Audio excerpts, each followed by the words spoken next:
आज तो उसके घर का दरवाजा खटखटा अभिषेक बनर्जी के, कई तमाम संपत्तियां बिल्डिंग जो अभिषेक बनर्जी ने कब्जा करके रखी है। इनके बारे में थोड़ा सा बता दूं, ये हावड़ा की एक्चुअली दोनों मामले हैं, आकाश सिंह का और शमीम अहमद का। आकाश सिंह को कल वाला आपने विजुअल देखा ही था, कितने हौसले इसके होंगे, बम फेंका था।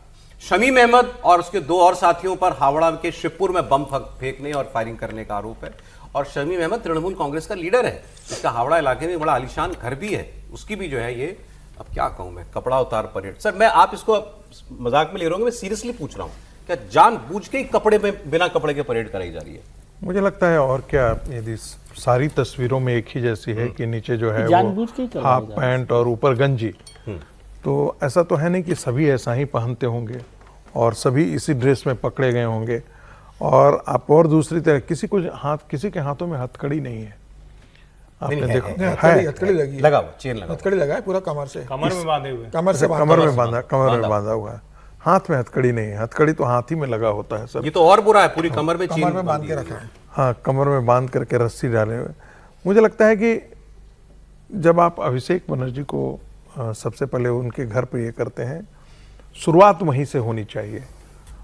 तो जब आप केंद्र में जिसने ऐसा काम किया है, जिसके संरक्षण में सब कुछ होता आया है, यदि आप उसी को सबसे पहले आप दंडित करने की कोशिश करेंगे तो मैसेज बहुत बड़ा चला जाता है।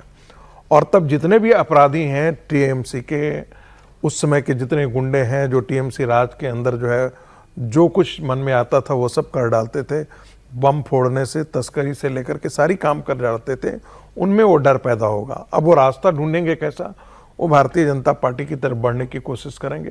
बहुत सारे उसमें से तृणमूल कांग्रेस के लीडर हैं और इस गिरोह में शामिल हैं, अपराधी तो भारतीय जनता पार्टी के तरफ बढ़ने की कोशिश करेंगे। भारतीय जनता पार्टी को यही थोड़ा सा सजग होकर के रहना पड़ेगा। ऐसा न हो कि भारतीय जनता पार्टी का टीएमसी करण हो जाए। नहीं, वो कह भी रहे हैं कि हम ये नहीं होने देंगे और ऐसे किसी को भी नहीं ले लेंगे, ऐसी तस्वीरें। अच्छा, एक सब आप सब सहमत हैं कि ये ठीक हो रहा है? वो ठीक हो रहा है, बिल्कुल खौफ बिल्कुल खत्म होता है। आम आदमी में जो खौफ रहता है इन सब लोगों का, वो कम हो रहा है। उसका मतलब ये है ना, कोई ऐसा तो है नहीं, परेड निकाल रहे हैं तो वो पुलिस के इशारे पर ही ऐसा हो रहा है कि परेड निकाली जा रही है। और मैं कह रहा हूँ, आपने जो बात की, प्रोफेसर साहब ने भी कहा कि टीएमसी करण ना हो, बीजेपी का मतलब बीजेपी करण ना हो जाए, वो नहीं है। उससे बड़ा काम है जो बहुत गहराई से होता है, वो है ब्यूरोक्रेसी का। जो अभी बात हो रही है ना, ब्यूरोक्रेसी में जो लोग ये सब कर रहे थे, चाहे वो पुलिस ऑफिसर्स हों, चाहे सरकार में बैठे लोग, वो बहुत जल्दी सिमर करके दूसरी तरफ आ जाते हैं। वो सत्ता का केंद्र उनका बदलता नहीं, वो सत्ता में रहते हैं। क्योंकि आप पॉलिटिकल लीडर्स को तो पहचानते हो कि टीएमसी का लीडर है, वो आएगा कि नहीं आएगा, लेकिन ऑफिसर्स जो है और वही सारे सिस्टम को बनाए रखते हैं। मैं एक उदाहरण दे देता हूँ सौरभ, वो ज्यादा मुश्किल काम है कि सौरभ, क्योंकि वही जानते हैं ना सारा का सारा खेल। सौरभ, दिल्ली के लटियन जोन में एक बहुत बड़े सेंटर का डायरेक्टर मैं सोच रहे हैं बहुत बड़े पद पर, वो आदमी मुझसे पूछता है कि क्या ये मोदी सरकार टिकी रह पाएगी या नहीं है। सरकार कब बनी थी? मई में बनी थी ना, और वो जुलाई में हमसे पूछ रहा है। यानी कि तब तक उस आदमी को भरोसा है। और हमने क्या किया है, हम उसको 1.25 साल से डायरेक्टर बना करके रखे हुए थे।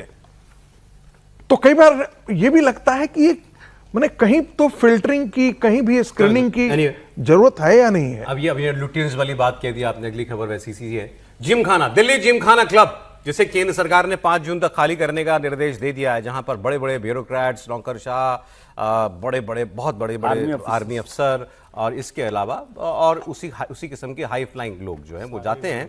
अब इसका जो है हाईकोर्ट में मामला जो है ये आज लेके गया था हाईकोर्ट में जाकर के सरकार ने जो है आज केंद्र सरकार ने दिल्ली हाईकोर्ट में साफ कर दिया है कि उसका 5 जून को बल्कि जिमखाना क्लब पर कब्जा करने का कोई अधिकार नहीं है, मतलब इरादा नहीं है। वो मतलब एविक्शन नोटिस है, वो कह रहे हैं 5 जून तक हम इसको इंप्लीमेंट कर देंगे, जरूरी नहीं है। इसके बाद हाईकोर्ट ने इस मामले में कोई इंटरिम ऑर्डर जारी नहीं किया है। आज इस मामले पर दिल्ली हाईकोर्ट में सुनवाई हुई थी, जिसमें जिमखाना क्लब की तरफ से कपिल सिब्बल भी आ गए। इसमें कल तक अभिषेक मनु सिंघवी भी थे। कपिल सिब्बल से पूछा गया भाई आप कैसे, तो उन्होंने कहा मैं ही मेंबर हूँ। वही मेंबर होंगे, वो भी बड़े वकील हैं दुनिया भारत के।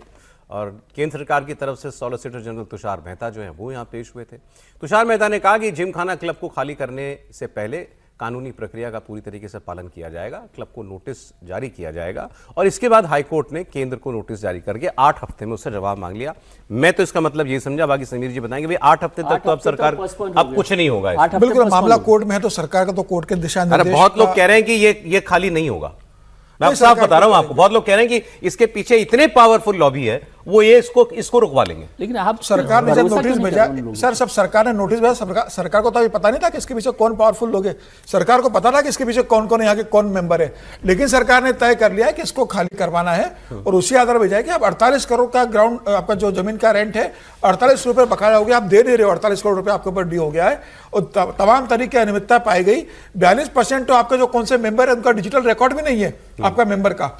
और जिस तरीके से वहां मनमानी चल रही थी, करप्शन था वहां पर, जिस तरीके से वो पैसों की हेराफेरी चली वहां पर, भाई भतीजावाद चल रहा है, परिवारवाद वहां सदस्यों को लेकर चल रहा था और मेंबरशिप का इन्होंने सिस्टम बना के रखा था 40-40 और 20 का रेशो। 40% ब्यूरोक्रेट्स के लिए था, 40% सेना के लोगों के लिए था और 20% आम लोगों के लिए था और साल में सिर्फ 100 लोगों को मेंबरशिप देते थे।